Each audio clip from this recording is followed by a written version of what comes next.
Dalam tahun ke-12 zaman Ahas, Raja Yehuda, Hosea bin Ela menjadi raja di Samaria atas Israel.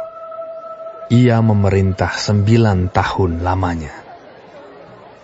Ia melakukan apa yang jahat di mata Tuhan, tetapi bukan seperti raja-raja Israel yang mendahului dia.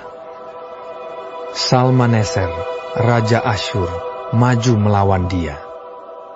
Hosea takluk kepadanya, serta membayar upeti. Tetapi kedapatanlah oleh Raja Asyur, bahwa di pihak Hosea ada persepakatan, karena Hosea telah mengirimkan utusan-utusan kepada So, Raja Mesir, dan tidak mempersembahkan lagi upeti kepada Raja Asyur, seperti biasanya tahun demi tahun. Sebab itu Raja Asyur menangkap dia, dan membelenggu dia dalam penjara. Kemudian majulah Raja Asyur menjelajah seluruh negeri itu. Ia menyerang Samaria dan mengepungnya 3 tahun lamanya. Dalam tahun ke-9 zaman Hosea, maka Raja Asyur merebut Samaria. Ia mengangkut orang-orang Israel ke Asyur ke dalam pembuangan, dan menyuruh mereka tinggal di Halah, di tepi sungai Habor, yakni sungai negeri Gozan, dan di kota-kota orang Madai.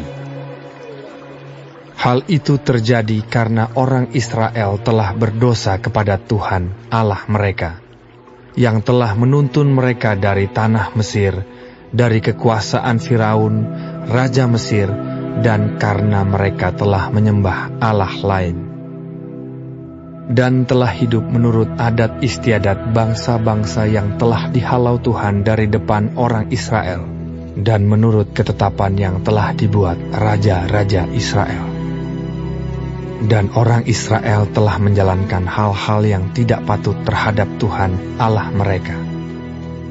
Mereka mendirikan bukit-bukit pengorbanan dimanapun mereka diam, baik dekat menara penjagaan maupun di kota yang berkubu. Mereka mendirikan tugu-tugu berhala dan tiang-tiang berhala di atas setiap bukit yang tinggi dan di bawah setiap pohon yang rimbun. Di sana, di atas segala bukit itu, mereka membakar korban seperti bangsa-bangsa yang telah diangkut Tuhan tertawan dari depan mereka. Mereka melakukan hal-hal yang jahat sehingga mereka menimbulkan sakit hati Tuhan. Mereka beribadah kepada berhala-berhala, walaupun Tuhan telah berfirman kepada mereka, "Janganlah kamu berbuat seperti itu." Tuhan telah memperingatkan kepada orang Israel dan kepada orang Yehuda dengan perantaraan semua nabi dan semua tukang tilik.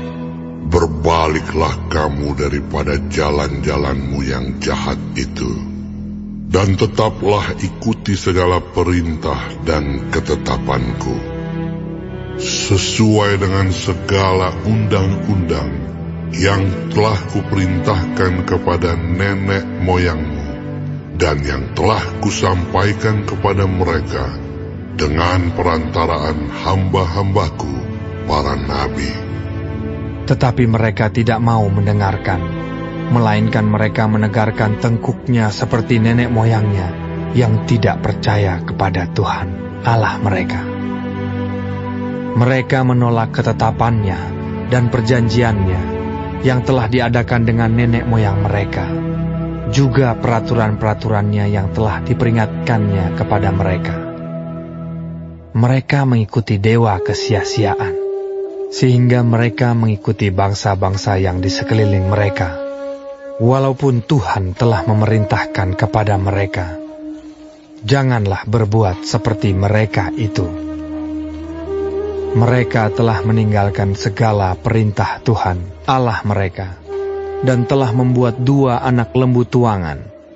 Juga mereka membuat patung Asyera, sujud menyembah kepada segenap tentara langit, dan beribadah kepada Baal. Tambahan pula, mereka mempersembahkan anak-anaknya sebagai korban dalam api, dan melakukan tenung dan telaah, dan memperbudak diri, dengan melakukan yang jahat di mata Tuhan, sehingga mereka menimbulkan sakit hatinya. Sebab itu Tuhan sangat murka kepada Israel dan menjauhkan mereka dari hadapannya. Tidak ada yang tinggal kecuali suku Yehuda saja. Juga Yehuda tidak berpegang pada perintah Tuhan, Allah mereka, tetapi mereka hidup menurut ketetapan yang telah dibuat Israel. Jadi Tuhan menolak segenap keturunan Israel. Ia menindas mereka dan menyerahkan mereka ke dalam tangan perampok-perampok, sampai habis mereka dibuangnya dari hadapannya.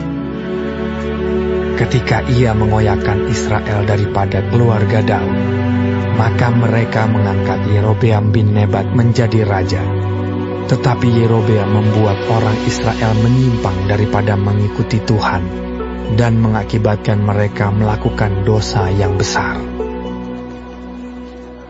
Demikianlah orang Israel hidup menurut segala dosa yang telah dilakukan Yerobeam. Mereka tidak menjauhinya. Sampai Tuhan menjauhkan orang Israel dari hadapannya, seperti yang telah difirmankannya dengan perantaraan semua hambanya, para nabi. Orang Israel diangkut dari tanahnya ke Asyur, ke dalam pembuangan. Demikianlah sampai hari ini. Raja Asyur mengangkut orang dari Babel, dari Kuta, dari Awa, dari Hamat dan Sefarwaim, lalu menyuruh mereka diam di kota-kota Samaria, menggantikan orang Israel. Maka orang-orang itu pun menduduki Samaria dan diam di kota-kotanya. Pada mulanya waktu mereka diam di sana, tidaklah mereka takut kepada Tuhan. Sebab itu Tuhan melepaskan singa-singa ke antara mereka yang membunuh beberapa orang di antara mereka. Lalu berkatalah orang kepada Raja Asyur, bangsa-bangsa yang Tuanku angkut tertawan dan yang Tuanku suruh diam di kota-kota Samaria, tidaklah mengenal hukum beribadah kepada Allah negeri itu. Sebab itu dilepaskannya lah singa-singa ke antara mereka, yang sesungguhnya membunuh mereka, oleh karena mereka tidak mengenal hukum beribadah kepada Allah negeri itu.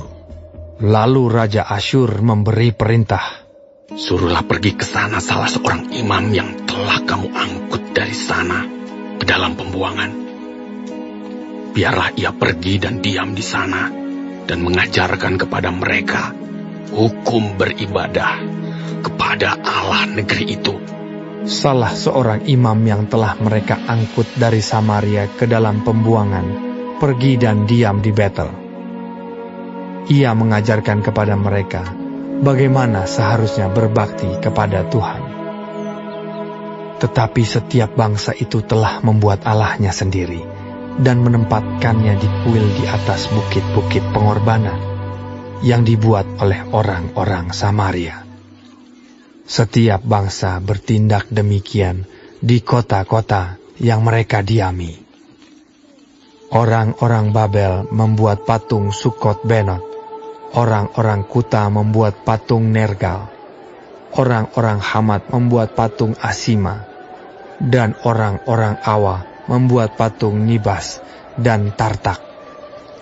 Orang-orang Sefarwaim membakar anak-anak mereka sebagai korban bagi Adramelech dan Anamelech, para allah di Sefarwaim. Di samping itu mereka berbakti kepada Tuhan dan mengangkat dari kalangan mereka imam untuk bukit-bukit pengorbanan. Maka orang-orang inilah yang melakukan ibadah bagi mereka di kuil di atas bukit-bukit pengorbanan itu. Mereka berbakti kepada Tuhan, tetapi dalam pada itu mereka beribadah kepada Allah mereka sesuai dengan adat bangsa-bangsa yang dari antaranya mereka diangkut tertawan. Sampai hari ini mereka berbuat sesuai dengan adat yang dahulu. Mereka tidak berbakti kepada Tuhan dan tidak berbuat sesuai dengan ketetapan, hukum, undang-undang dan perintah yang diperintahkan Tuhan kepada anak-anak Yakub yang telah dinamainya Israel. Tuhan telah mengadakan perjanjian dengan mereka dan memberi perintah kepada mereka. Janganlah berbakti kepada Allah lain. Janganlah sujud menyembah kepadanya. Janganlah beribadah kepadanya. Dan janganlah mempersembahkan korban kepadanya. Tetapi Tuhan yang menuntun kamu dari tanah Mesir, dengan kekuatan yang besar dan dengan tangan yang teracung, kepadanyalah kamu harus berbakti. Kepadanyalah kamu harus sujud menyembah dan mempersembahkan korban. Tetapi kamu harus berpegang kepada ketetapan-ketetapan, peraturan-peraturan, hukum dan perintah yang telah ditulisnya bagimu, dengan melakukannya senantiasa dengan setia. Dan janganlah kamu berbakti kepada allah-allah lain. Janganlah kamu melupakan perjanjian yang telah kuadakan dengan kamu, dan janganlah kamu berbakti kepada allah lain, melainkan kepada Tuhan Allahmu. Kamu harus berbakti, maka Ia akan melepaskan kamu dari tangan semua musuhmu. Tetapi mereka tidak mau mendengarkan, melainkan mereka berbuat sesuai dengan adat mereka yang dahulu. Demikianlah bangsa-bangsa ini berbakti kepada Tuhan. Tetapi dalam pada itu, mereka beribadah juga kepada patung-patung mereka. Baik anak-anak mereka maupun cucu cicit mereka melakukan seperti yang telah dilakukan nenek moyang mereka sampai hari ini.